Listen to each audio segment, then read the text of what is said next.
Hello, my algebra students. I'm going to give you the story on 7.1, and of course there'll be a daily incentive points for you guys to work on, some lab for you guys to work on, and so here we go. 7.1 is going to use all of our factoring that I was telling you about, so we're going to whip out the F word here and do some factoring. And I just wanted to remind you as you're working along at home that here's some problems to try, and if you need more practice you can do the left out odds, and if you need more examples you can check the book's videos. So the book also has videos that you can go and you can look at and do. So this problem, this story that we're going to be learning about in chapter 7 is called rational expressions, which is a fancy word. Here we're going to be looking at fractions, polynomial fractions, and so, for example, this is a polynomial fraction. In the numerator, it has a polynomial. -6 is just a polynomial, and in the denominator, this is a monomial, right? And this is a trinomial, and this trinomial has degree 2, and that monomial in the numerator has degree 1. And so here's another polynomial fraction with a monomial over a binomial. And this is also a polynomial fraction, although a rational expression, although we a lot of times just treat it as a polynomial, but it could be written over 1, and now it has a numerator and a denominator, and the denominator is a polynomial, 1's just a polynomial, and so, and etc. And so here's a trinomial divided by a binomial, and here's one that has 2 variables running around in it. And so all of these are rational expressions. And so the first thing that they had us do with everything that we've kind of learned about is evaluate into it. And so now they're going to use the function notation that we learned in chapter 6, but all this is saying is to plug in that x is 0, to replace x with 0. So our f at x equals x minus 2 over x minus 1. I could write this, I like to write it with a blank, I've told you guys before, just to kind of get it going. And so we're going to have here x minus 1. And what did they tell us to put in? They told us to put in 0. So we put in 0, replace it in, and when we do the arithmetic, in the numerator we get -2, and in the denominator we get -1, and when we simplify that we get 2. And so g at 0 is equal to 2. And you probably are remembering that that this could be written as an ordered pair, but right now they're wanting to practice our function notation. So this problem will be in the back of the book, and they'll simply have 2 is what they'll have. And same here, g at -2. And if you think that this is a lot of practice for this, there's a point of why they're having us plug all these in, and so we're going to see that in a second. So if you're like, I know how to do that, why are they doing it so many times? So let's see, that's -4 over -3, and a negative divided by a negative is a positive, so this is 4/3. And then g at 2,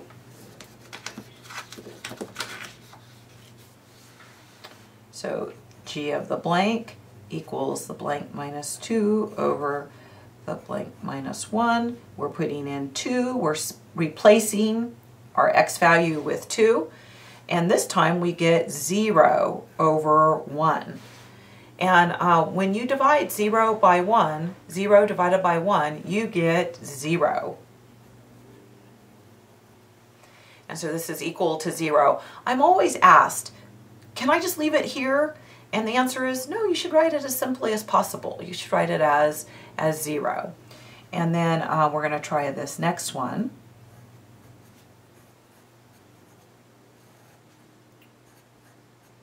So we're plugging in -1, and we get -3 over -2, which is 3 over 2. And one more for us to do.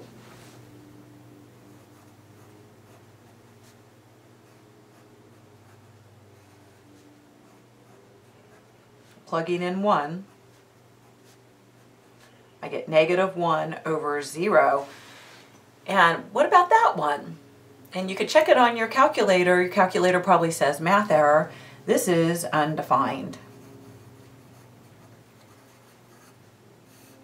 And so there were a lot of things that on number 2 here out of your textbook that were okay. It was okay to plug in 0, and that didn't lead to any problems. It was okay when the numerator was 0, and that didn't lead to any problems. But when the denominator of this rational expression was equal to 0, that led to some problems, made it undefined.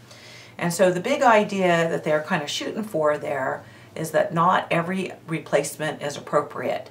So this was okay, and then it's okay, okay, okay, but this one right here made it undefined. And so that a replacement for x is something that we would want to leave out as something we wouldn't want to replace in. And so I think that's what they're going to talk to us about next here. So on the next page of your notes, replacements that make the denominator 0 are not allowed. So that replacement would not be in the domain of the function. And they ask us, find the domain for each rational function. And when you have a rational function, those directions are really translating into find the value that would make the denominator 0, because we would like to exclude that value from the domain. And so that's kind of the thought there on those directions. And so we'll give a try on number 6. And so here we're needing to find where the denominator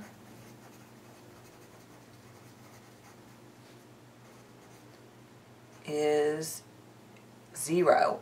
And we're not finding where the denominator is 0 because it's a good spot. We're finding where the denominator is 0 is because it's a bad spot and on a rational expression. And so that is the reason that we're looking for it to find it, is so because it's something that we would like to exclude. And so that's the story on there. Okay, so on number 6, I hope that I'm trying to give you a little bit of time to see if you can kind of look. So the only problem we could have with the domain is when the denominator is 0. So we want to find when it is 0. So, oops, that's not a good eraser on there, on that pencil. X minus 2 equals 0. So when we solve that, we get x equals 2. But remember, that wasn't a good value, right? And they're wanting us to talk about the domain. And the domain is all of the values that would be okay to put in. And this value actually would not be okay to put in. It wouldn't be okay to put in x is 2, because if we do, then our denominator would be 0 and it would be undefined. And so our domain is all of the values except for x is 2. And your book writes this in set notation. They say the set of x for the domain such that x is not equal to 2. And I've talked to you guys before that I will take that the idea x is not equal to 2. And so on number 10, we're going to give a try to it, and we have a function involving t that is a rational function, right? It has a denominator there. And so what we're going to do is we want to know when this denominator is equal to 0. So that's when x squared minus 25 equals 0. And there are more than one way of solving this, and but I'm going to show you what the book has shown us, and that is that if it's quadratic, which means it's degree 2, you get 0 on one side, which we have, and you factor it. And so that's the strategy for solving a quadratic equation. And so x squared minus 25 factors, because it's a binomial, it either has a greatest common factor or is a difference of squares, or it could be a cube. And this one happens to be a difference of squares. And so I think to myself, this would be x times x, right? And so in my first places go the x's, and then this would be 5 times 5. And I know that on a difference of squares, it's 1 positive and 1 negative. And you can verify by multiplying that together that you get what you started with. And when I set the pieces equal to 0 and solve, I'm going to get negative 5 as a result. And I'm also going to get, when I set this piece equal to 0, I'm going to get x equals 5 as a result. But remember, this wasn't a good place. So I don't want the value to be equal to 0. So I don't want this to be 0. So I don't want this to be negative 5. I don't want this to be 5. And so your book would say the domain is the set of x such that x is not equal to negative 5, comma 5, or 5. Either one of those. So all of the values are okay except for negative 5 and 5. They're not okay. And so we would want to leave them out. This is problem 5 out of your textbook, and it's asking us the same thing. I was hoping, I guess, to give you guys a few seconds to give a try to it, so I hope you're ahead of me and already have it out so that you can compare. So we want x minus 1 is not 0. When we add 1, we get x is not equal to 1. So the set of x such that x is not equal to 1. And I hope that you're doing this one too. It kind of mirrors this one, right? X squared minus 16 is not 0. And factoring it, it's a difference of squares. X plus 4 times x minus 4 is not 0. So that x plus 4 is not 0. And x minus 4 is not 0. So that when we solve this out, we have x is not negative 4. And x is not 4. And then in our fancy notation, I'm going to put it up here just because I'm out of room, the set of x such that x is not equal to negative 4 or, I wrote 5 because of what was written above, or 4. And so that's kind of our story on there. So they have some problems that ask you about replacing. Those are the first problems that you'll see in the homework that we did here, the replacing problems using function notation. Then they have a bank of problems that ask you about the domain of the rational function. And directions are going to kind of be important to you guys because you're going to have to pay attention to what you have. And then the next section will ask you to either reduce or to simplify. I'm going to look and see what they put in the book. Probably simplify there is what they're writing in the book, and I think I probably put reduce out so that you know that is another word for simplifying. The way that you can simplify these, and this is the very first way that you learn to simplify a fraction, way back whenever you learned about fractions, and that was to factor the numerator, and they would say prime factor the numerator because they didn't give you any that were anything other than a monomial. And so they would say prime factor the numerator and prime factor the denominator. And then what they asked you to do after you prime factored is you would reduce out pieces that are exactly the same because they would reduce to 1. And so when you have a binomial divided by a binomial, then it's the same story. You have to factor the numerator, and remember how a binomial factors.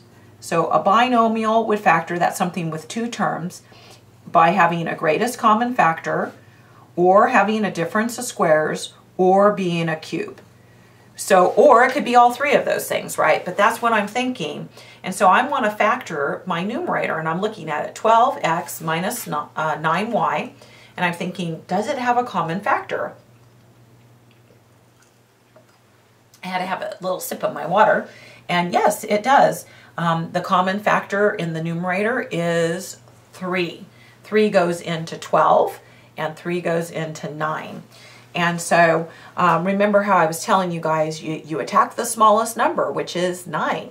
And 9 doesn't go evenly into 12, but things that divide evenly into 9 do, like 3. And that's the only thing that goes evenly into 9 other than 1, and 1 goes into everything. So the greatest common factor is 3. So you put it in the front, and then I'm going to factor out that 3. So I'm thinking 3 times what is 12x. And so that's 4x and minus 3y. And I factored it completely because this will multiply together to give me back what I started with, and 4x minus 3y, which is my binomial, does not have a greatest common factor other than 1, is not a difference of squares, and is not a difference or a sum of cubes. And so, so I know that this is factored completely. Then in the denominator, the greatest, it's a binomial as well, and the greatest common factor is, well, they have 3 in common. They also have x in common, but they don't have a y in common. So 3x is what they have in common, and I want to make it back, so this is going to be times x, because 3x times x is 3x squared, plus, and then we're going to need a y. And then things that are exactly the same can be divided and reduced out. And what can be divided here is this monomial 3 would divide with this monomial 3. And 3 divided by 3 is 1. So this in the denominator and in the numerator is a product. 3 times this. 3 times x times this binomial. And so I can divide out the piece 3. 3 divided by 3 is 1. And so this would give me for my answer 4x minus 3y, with or without the parentheses around it, divided by x times x plus y. And in the back of the book, they're not going to write those parentheses. They're just going to write 4x minus 3y over x times x plus y. Some books will even multiply this back together, and our book does not. And I'm just as happy not multiplying it back together. So this is a good answer, and this is also a good answer. A lot of times people say, won't this x and that x reduce with one another? And the reason that they won't is because this is a subtraction. And before I could do any division there, you remember the order of operations, and the grouping symbol is the numerator of a fraction. I would have to be able to subtract this. And so before I could divide it by the x or any other piece. This is a whole piece, x plus y. It goes together. And so it really does have to be, when you've written it as a multiply, then in the order of operations, multiply and divide are on the same line, so I can do this division and then whatever else I have left. So that's kind of that story.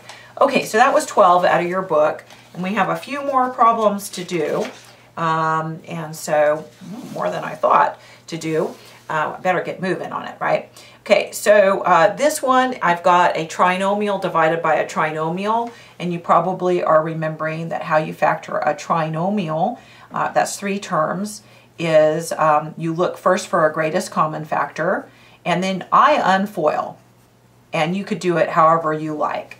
And you can factor those pieces on your side piece of paper if you like. So I can come over here because I know that I want to factor the top, and I'm saying to myself, I have to factor, in order to reduce or to simplify, I have to factor this problem. And boy, our author, he's outdone himself on these numbers, right? And so we'll be able to figure it out because we're really clever. And so let's see here. Is there a greatest common factor? I want to factor both of these. And 9's the smallest number up there, but 9 doesn't divide evenly into 20, and 3 that goes into 9 doesn't go evenly into 20. So they only have a greatest common factor of 1 on this one. And so I'm going to try to think of the ways that you could make 20. So you could make 20 as 4x times 5x. You could also make 20 as 2x times 10x. You could also make 20 as 20x times 1x. And do you guys think I have them all? And so that's me thinking about what would make the first work as I move on to FOIL. And now I'm going to be thinking what would make the last work. 1 times 34 and 2 times 17. And that's going to be it there. And so I'm trying to look for something. I know the signs are the same. Signs, same. And that's what that tells me. And this one says, yeah, they're both negative. And so, and that means we're going to add up to 9 in the center. And so, and that's 93. Oh my gosh. 93 in the center. I was thinking there's not going to be anything, folks, that's going to make 9 in the center. When I added up, that was way too little, and it was a typo. It was a hopo, maybe, that I was thinking that I didn't have anything that bad. Let me think about greatest common factor again. 93 is no longer the smallest number up there. 20 is the smallest number up there. And the things that go evenly into 20 are 4 and 5 and 10, because 20 doesn't go into 93. But none of those things go into 93 or 34. 2 goes into 34, but doesn't go into 93. So nothing goes into all of them. And whoops. I don't know, maybe I caught that there was 9 here. Okay, so I'm going to try to make that 93, and I'm thinking, well, what would be the most likely? What would I give a try to make 93? And I always like to, I don't know why, I'm going to start off here with the 4x and the 5x. And I know they're both negative. And I wish I would have written up there higher, and now I've learned my lesson. And I'm thinking that if I use 34, that's going to be way bigger than 93. I mean, remember, it was going to add up to 93. And so if I put 34 here, 34 times 5 is already bigger than 93. And if I put 34 here, then 4 times 34 is already bigger than 93. So I know it can't be that. So I'm thinking about 17 and 2. And so I was kind of going to fish out, well, what if I put the 17 there? So I'm going to just see what 4 times 17 is real quick. And it's 68 is what it is. So if I put the 17 there, I will get a 68, which is not too close to the 93, not close enough anyway, because I'm only going to get 2 times 5, which is 10 from the inside. So I'm thinking that maybe I had better put the 17 multiplying with the 5, and maybe let's try that. So when I do that, I'm going to get 17 times 5, which is 85x, negative 85x, that's from the inside there. And from the outside, I'm getting minus 8x, and I'm hoping that those will add together to give 93. So 85 plus 8, and I know they're both negative, so that's negative 93. So hot diggity dog, it wasn't as bad as I thought. So this was me factoring the numerator. And so I'm going to write that right here for my numerator is 4x minus 17 times 5x minus 2 divided by, and then I'm going to come over on my scratch piece of paper and I'm going to factor that trinomial and I'm going to put it right there, and then I'm going to see what they have in common. So the ways that you could make 4 are x times 4x and also 2x times 2x, but I can't help myself and notice that if it's going to reduce with what I have over there already, it probably has 4x in it. So I'm going to try that. Okay, this had 34. So that's either 1 and 34 or 2 and 17. And I'm kind of feeling like this again maybe has something to do with what I have. So I'm going to try this, and if it doesn't work, try, right? And if it doesn't work, now I know the signs are 1 positive and 1 negative. And right at this moment, I don't know which one is which, but I'm going to give a try to it. So just kind of matching. If something was going to cancel, it'd have to be, from what I have possible, would have to be minus 17 here. And this would have to be plus 2 if it was going to cancel, just to what was left over, right? The 17 and the 2 go together. One has to be positive, one has to be negative. Kind of used what I had over here just to see if it'll work. And so when I do the outer, I get negative 17x. When I do the inner, I get positive 8x. And I'm hoping that when I put those together, that I'll get negative 9x. And indeed I do. So that little guess worked out perfectly. So I'm going to put that over here, x plus 2, it doesn't matter order, and 4x minus 17. And then I'm going to divide pieces that are exactly the same. So 4x minus 17 divided by 4x minus 17. When I divide this and this, I get 1. And that leaves over, so I'm going to divide those out, and then that leaves over, left over, 5x minus 2 over x plus 2. And so we reduced that rational expression. We're going to try the next one here. I'm going to make a hard line here. And I'm going to, this is number 11. I think that's how I did do it. Yet I'm remembering back when I made the notes, which has been quite a long time ago, that I see that there's even and there's odds here. And I think that it was because I was giving you guys a few seconds to try that. So there was your few seconds to try that. And so how you reduce is you factor, and what I want to factor is the numerator, x squared minus 16, and also I want to factor the denominator, 6x plus 24. And I factor them separately, and then I put it back together is what I do. And you can factor them in your head. So I've got it over here on my side piece of paper, my scratch paper or whatever have you. I always give you enough room so that you don't have to, that you could write it out like I have done. But you could factor that in your head. This is a binomial. It does not have a greatest common factor other than 1, but I notice it's my friend, the difference of squares. And so this is x and x, right? So I notice it's a difference of squares, x and x. Remember, a difference of squares has a plus and a minus, and 4 and 4. So that's how that numerator factored. So in the numerator, x plus 4, x minus 4. There are as many people that will look at that and go right to there, and that's wonderful. Divided by, then the denominator.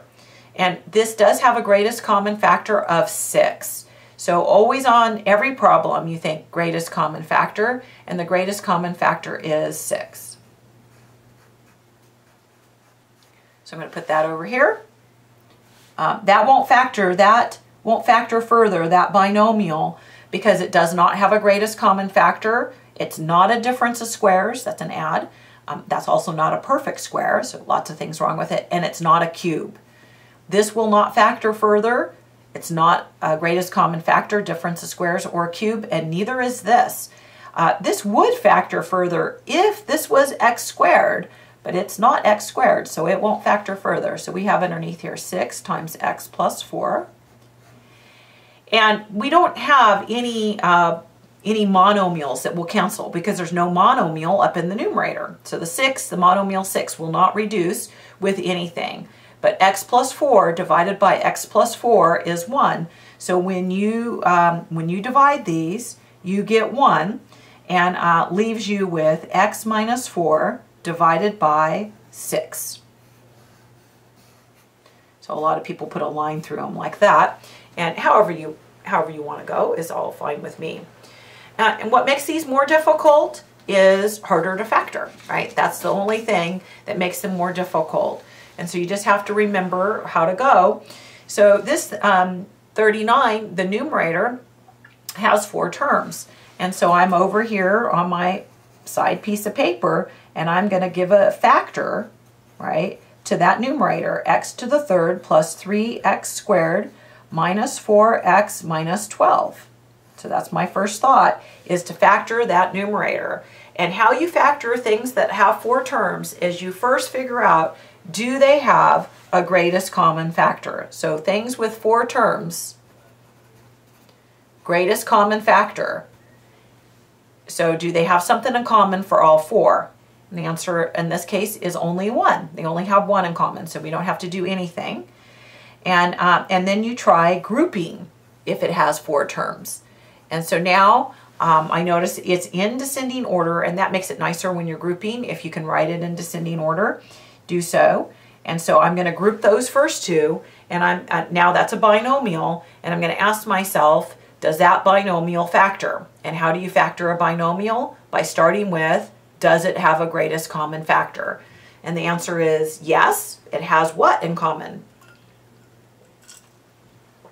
My husband brought me some water, and I hope I wasn't gulping it too loudly, but boy, it's really nice. So this is x squared is the common factor, x plus 3. And then the last, remember you bring down this sign, and what the last two have in common is, I'm going to group those together, and they're a binomial as well, and you start off with greatest common factor on everything, and they have 4 in common. So the minus 4, so I'm actually going to pull out a minus 4, and so this has to be x. A common boo-boo is to put minus right there and say it's done. And you get 2 chances on knowing that that's wrong. These have to be the same, and if they're not, go make sure that you didn't make a mistake. So since they're not, that makes me suspect that I might have made a mistake. And then the other way that I would know that I made a mistake is if I multiplied that together. So when you multiply this together, remember you factored out a negative, so that gives you that, but a negative times a negative should be a positive. So this should have been a positive because I wanted the result to be negative. Now they are the same. And so what you do is you factor out the binomial that these have in common. And they have the x plus 3 in common. So you put it in the front. And then you can divide it off, right? So this is going to be x squared minus 4 for inside my next binomial here. If I multiply that together using FOIL, if I FOIL this together, it will give me what I started with here. It might be out of order, but you could reorder it if you liked. And so now I want to make sure these pieces are done. So this is done. It's a binomial that doesn't have a greatest common factor, a difference of squares, or a cube. Is this done? I hope that you're saying, no, it's a difference of squares. And so this is our friend, the difference of squares, right? And so it's not all done, and it factors as x and x, a plus and a minus, and to make 4 is 2 and 2, and so the x plus 3 comes down. So this numerator that we had factored in to these 3 pieces that now you can check, and all 3 pieces are done. They don't have greatest common factor, they're not difference of squares, and so it's all done. So this is our numerator. Now I would like to factor my denominator. So here I am over here factoring that denominator, x squared plus x minus 6. And it is a trinomial that does not have a greatest common factor. So I'm thinking make the first work, x times x. I'm trying to make the last work. It could be 1 times 6, or it could be what times what? It could be 2 times 3, because it's going to subtract to give 1 there in the center. So this says subtract. So I know that this has to be a minus and this has to be the plus. So this is x plus 3, x minus 2. So we'll put that in the denominator. That's done. That's done, right? It won't factor further. And now we're going to reduce what will reduce. And so I notice that the x plus 3 will divide with the x plus 3, and when I divide them, I get 1. And the x minus 2 will divide with the x minus 2, coincidentally here, and when I divide them, I get 1. And so what's left over is just x plus 2 in the numerator, and you have 1 in the denominator, and you don't have to write it if you have 1 in the denominator. And so there you have that. Okay, so this is getting to be quite a long video. It probably is going to go into 2 parts. And, oh my gosh, I'm just going to stop it here and do part 2, have control over part 2 myself.